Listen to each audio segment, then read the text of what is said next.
So you say you were forced into entrepreneur. What do you mean by that? Oh, I was shit canned, guys. All right. No, That's good. unfortunately, a lot of people were, right? Yeah. And still are. You see these mass layoffs, and it happens to very talented people, and there's people in the U.S. government right now that are, getting emails that say bye bye, right? It's just an unfortunate thing, but what AI I think has taught me, and my children have also taught me too. Welcome to the Business After Hours, where the ties loosen, the suit relax, and we talk business without the boardroom. Grab your favorite drink, kick back, and let's dive into the world of business after hours. Welcome back to another episode of the Business After Hours podcast. Here with my co-host Jared, as usual, and our guest Paul. How are you gentlemen doing this Friday? Lovely, man. Happy Friday. It's Friday. TGIF. Friday. Mhm. So, Paul, why don't you tell us a little bit about yourself, your background, and where you're at today?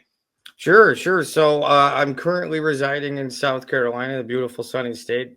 Beautiful February, 65-degree weather out here.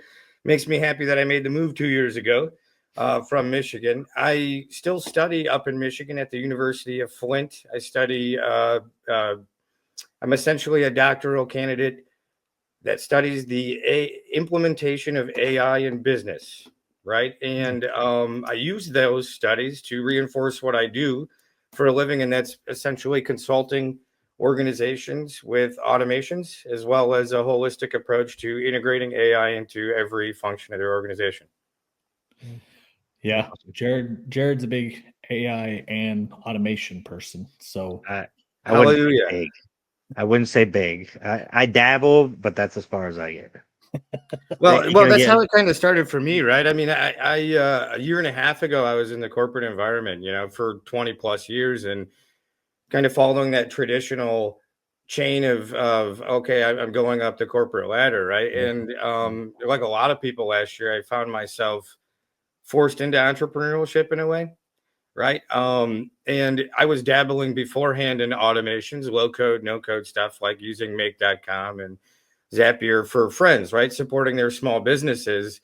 And the thought occurred, why can't I do this for myself and start flexing my procurement experience? Because I've got roughly, 20 years of procurement leadership. Well, 5 years of leadership experience, 20 years of procurement in Fortune 500s, right? And plenty of training. Why not flex that muscle and try to make money out of it? And honestly, it's been a fantastic experience, because for me, in the corporate environment, you're providing value to the company, right? And you're doing it in the way the company wants to see it. You have their processes.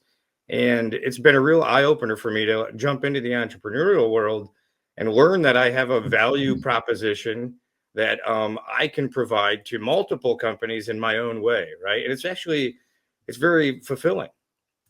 So you say you were forced into entrepreneur. What do you mean by that? Oh, I was shit canned, guys. All right. No, That's good. unfortunately, a lot of people were, right? Yeah. And still are. You see these mass layoffs, and it happens to very talented people, and there's people in the U.S. government right now that are, getting emails that say bye bye, right? It's just an unfortunate thing, but what AI I think has taught me, and my children have also taught me too, is agility, right? And upskilling. Don't be afraid to tackle these new things and learn new skills, right? Because other people are going to do it too. and if you're not doing it, right, they're going to have a leg up on you. So I kind of took it as a learning journey. One door closes, another one opens. And I got to be honest, I'm thankful to those shitty bosses who let me go, Right. Absolutely. So what made you take the leap, other than obviously needing to get income? Why not just stay in the job market and try to catch on somewhere else?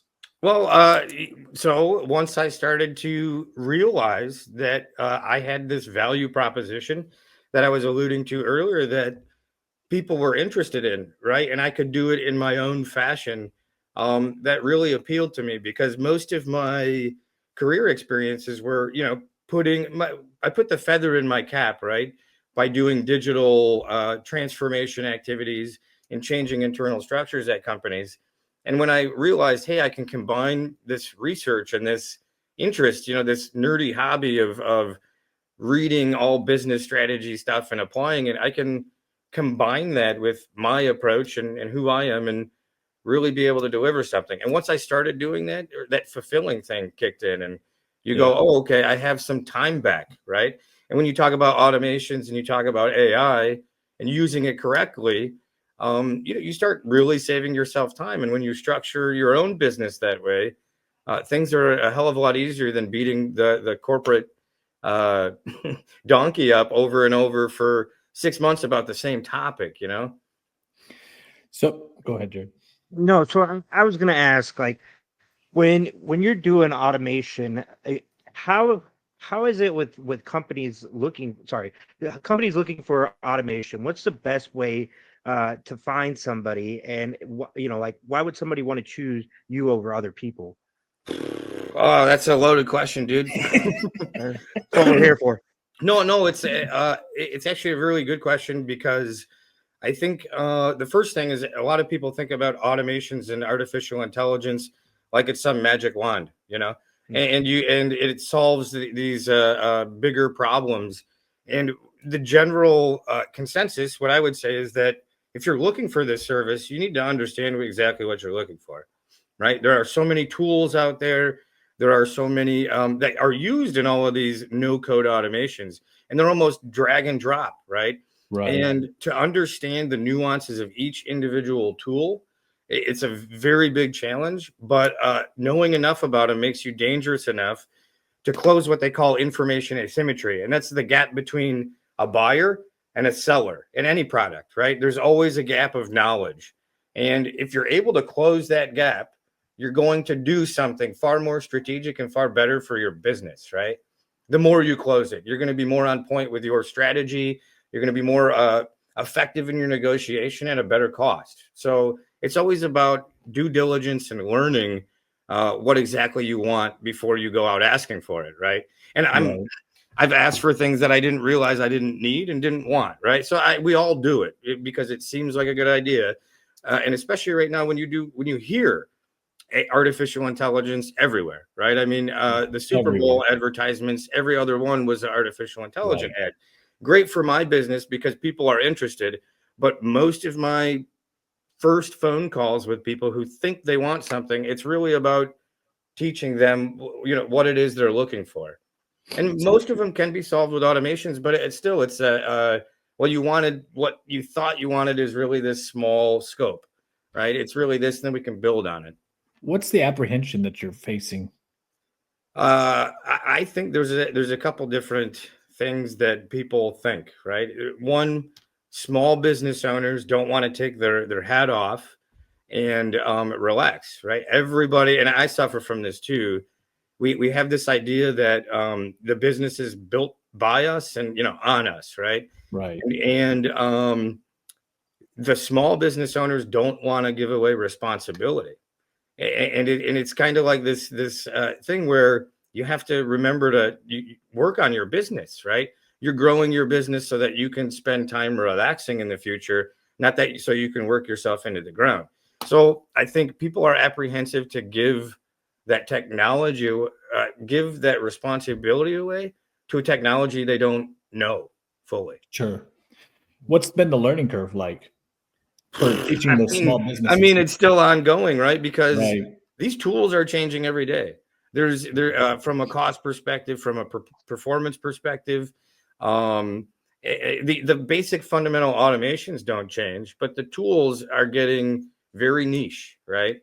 And that means when you're structuring businesses and you're building the foundation of any business, you really have to be agile, right? You really have to be able to think about how you're going to scale your company with the capability to replace building blocks, for lack of a better term, when the better technology comes, right? You have to have that foresight to get to where you're trying to go. So I'm pretty sure automation is pretty much for everybody, but is AI?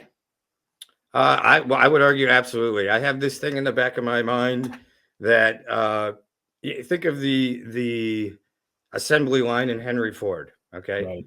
And what it did for humanity is provided us in the least a 5-day work week, okay? And I think when we talk about artificial intelligence and increasing productivity, we're talking from the capitalist perspective that, let's go get money, which is fantastic for business. Don't get me wrong. But there's also this idea that I really want to put out there for everybody.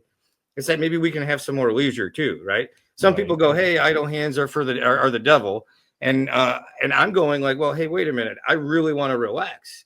I really want to be good at what I do and focus only on what I'm good at doing, so that I'm maximizing my value, right?" And I do that best when I get 4-day work weeks and extra day vacation. It's just what it is, extra day in the weekend. So I'm a big proponent of like looking at this holistically and going, AI should be making our lives easier. Oh, 100% agree. I mean, I use mine every day.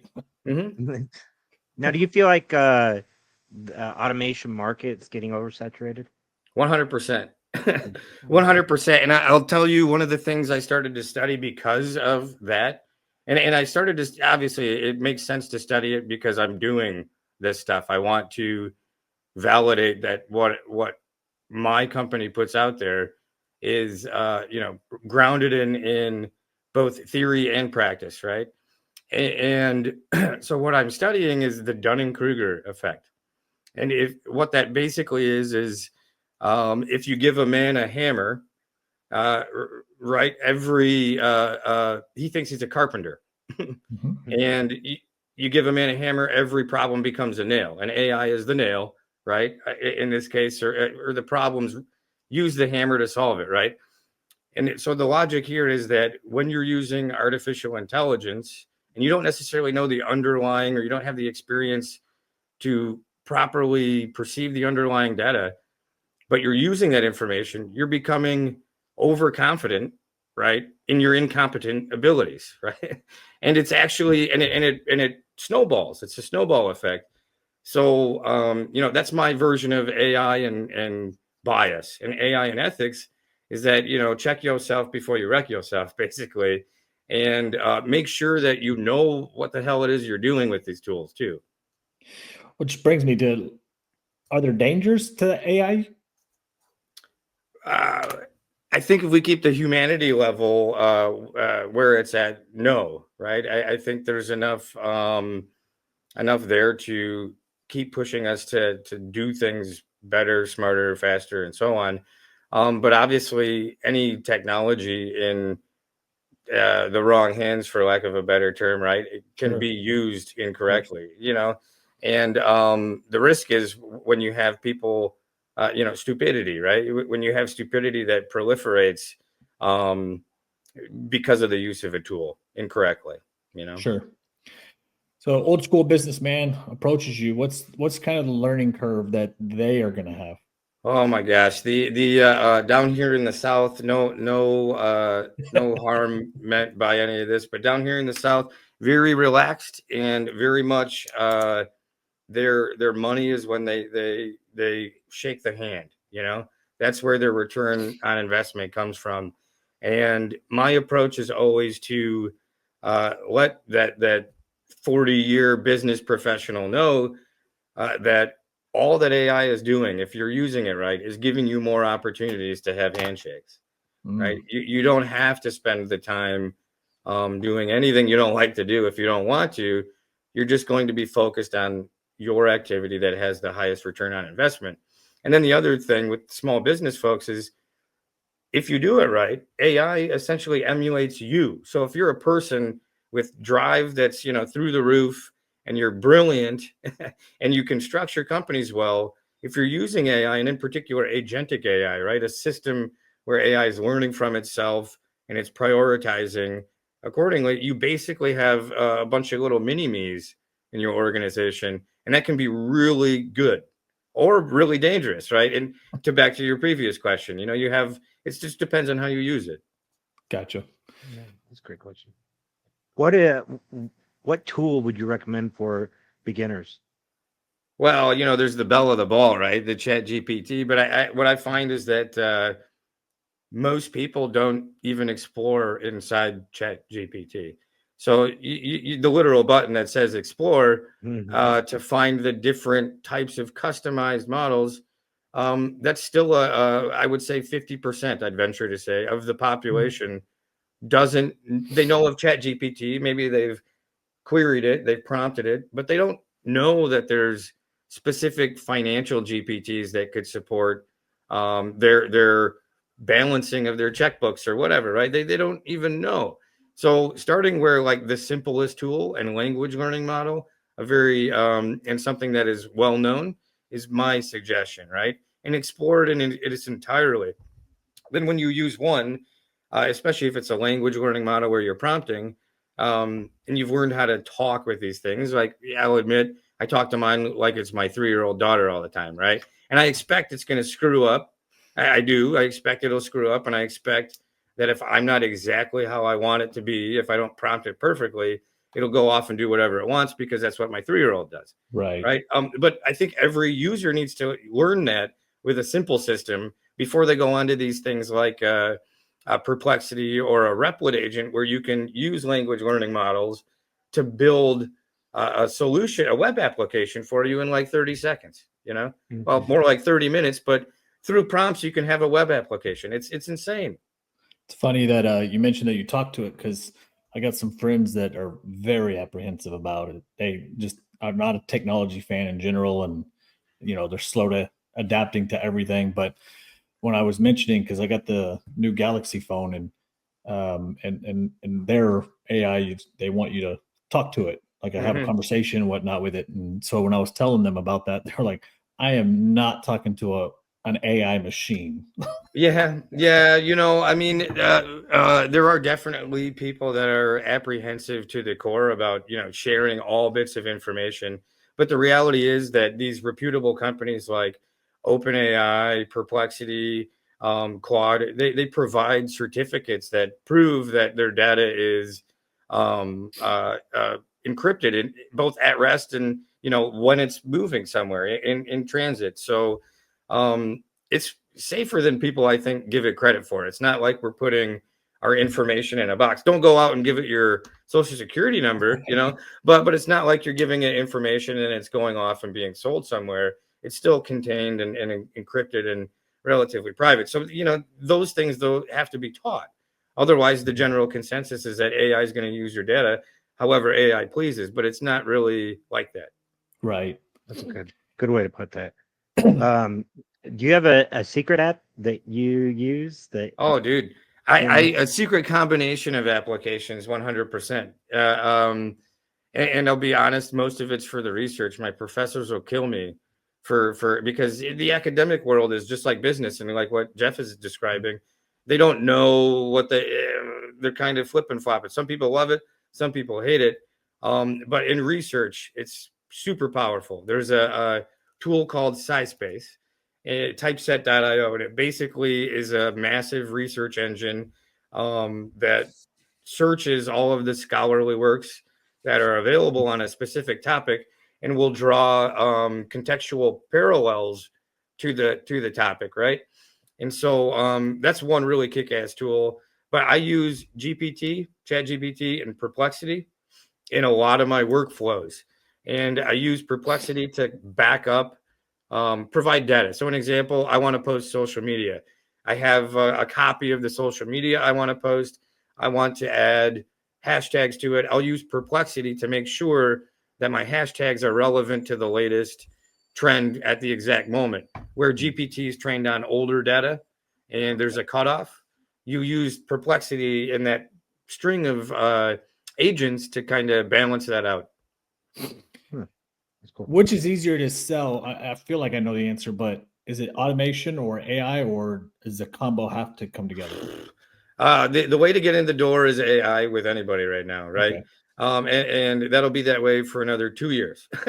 and then it'll be something different. Maybe, I hope 2 years for my sake. But then when you explain to them what they're looking for, and really like the umbrella, AI is a big topic. There's Right. language learning models, NLP, there's optical models. When you explain to them that AI is an umbrella and there's different types, what they end up wanting is an automation with a couple functions that AI can provide within that automation. So what's the? I mean, if you got older businessman or new business person coming in, and how do you explain the difference between automation and AI? Because they're two separate parts. Yeah, they are. I mean, So they I work together, generally but will pull up a workflow from a no code solution like Make and visually show the modules themselves, right?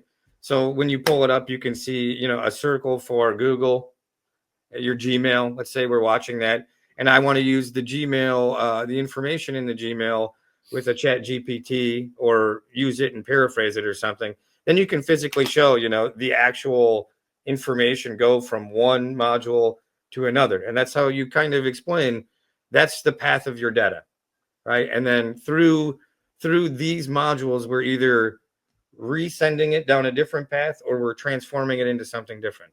sure. It's the fundamental thing. Okay. Okay. And then, so where do you come in play Well, like as a person, as the consult? Yeah. yeah. Or So your a services. lot. Good question. A lot of people are interested in having the automations done, right? So I started my business doing the automations myself. Now I have a team of people that do that. Where I come into play is basically explaining that gap, right? Closing that gap, closing the deals with these folks, and then moving forward. That's the sales hat. The consulting hat is taking that holistic view and taking business strategy and the impacts of business strategy and making sure that companies are aware of it. So an example would be the agile frameworks we were talking about earlier. I alluded to it earlier.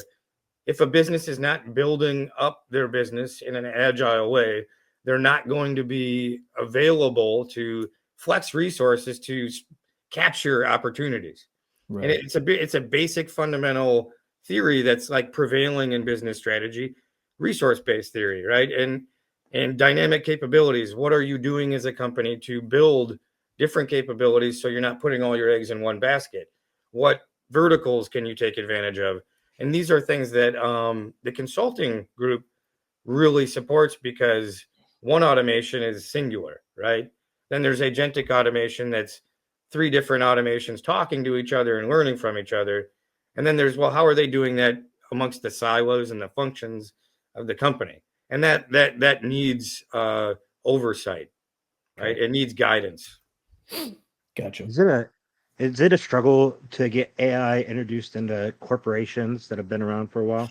Yeah, 100%, man. The best play for any software company right now, if you're marketing as SaaS or AI or anything, is the shadow IT play, right? Get in with the people in the function that need your tool first, and then they use your tool and they tell IT, we got to get it right, Sure. because the same apprehension that exists in the general population about AI exists with IT departments that need to onboard these different systems, right? There's a lot of, and I don't want to blame IT, because cost, the business case isn't a factor, right? When you say IT can, or AI can do these 10 things for a cost of $10,000, and here's the impact in the next year, it's going to save you 60. The bosses go, okay, cool. How do we do it? And then there's the actual implementation of it.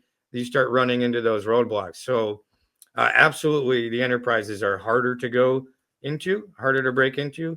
And that's the reason why I think small businesses are going to drive innovation. They're the ones, and look at icon.me. Speaking of AI commercials, they launched an AI commercial and launched their company for the Super Bowl. Right. They did an advertisement in the Super Bowl. $100 million MRR already, monthly revenue, right? And they're 8 people. 8 people are doing, that massive amount of business. My mind tells me these big enterprise companies and decision makers, I don't even need to, they'll have to kind of jump on the bandwagon of the small company innovators in being able to in an agile fashion change their value propositions to the customers, right? Right. Mm-hmm.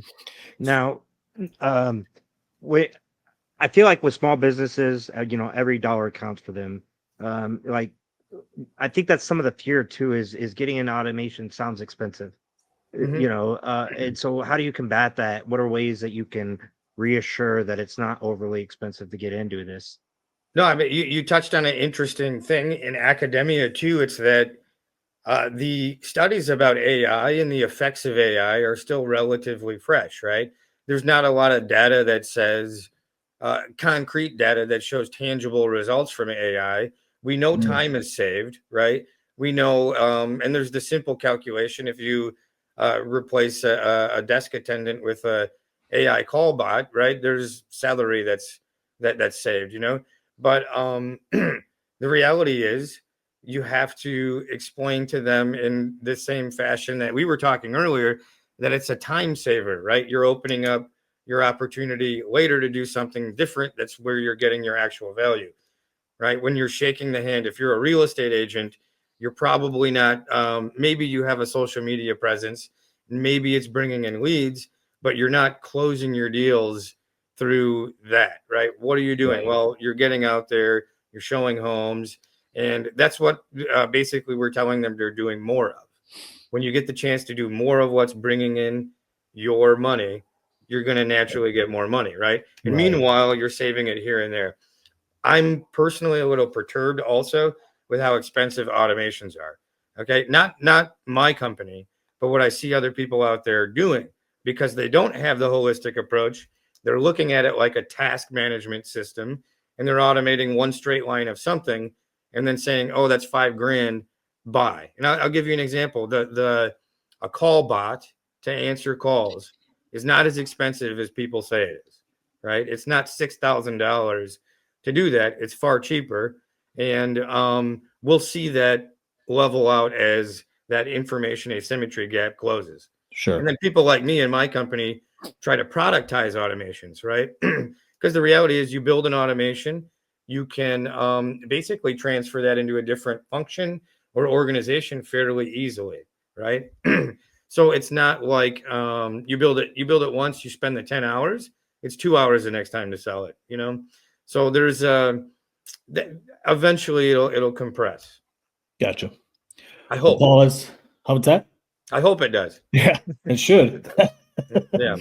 Well, as we close up here, give us a pitch as to why a business should choose you. Oh, you guys are mean. You get doctoral level attention to detail and holistic approach in my automations and where I input AI. I don't believe in doing it just to do it. I think if there's a smarter solution, we'll put that in place, right? Instead of artificial intelligence. And ultimately, my proposal is the productized automations that I just alluded to, and I think the price point is incredibly competitive without making me go broke. I got mouths to feed. Sure, we all do. So, Jared, you got anything you want to add or ask? Or? Just thanks for coming on, Paul. It was real. I love talking automation and AI, so it's always a good conversation. Yeah. And I think we were able to educate listeners to some of the fears they have. So thanks again. I appreciate it. Yeah, pleasure's all mine, gentlemen. It's been awesome. You guys got some tough questions, and next time I'll figure out a good way to just bat them out of here. I think you did. You did a good job. For those job. of you that are catching on and whatnot, all his links are going to be down below, so you guys can contact him and get all his business links and his personal links for LinkedIn and whatnot to be able to link up with Paul. And hopefully he can help your business either save a lot of time, which will save on compensation paid to employees, or possibly even increasing some revenue in your business. So definitely appreciate you coming on, Paul, and hopefully we can continue educating folks on AI and automation and get you some business as well. Yeah, you got it, man. I appreciate you guys for what you do. Thank you very much. Thank you. Absolutely. Welcome to the Business After Hours, where the ties loosen, the suit relax, and we talk business without the boardroom. Grab your favorite drink, kick back, and let's dive into the world of business after hours.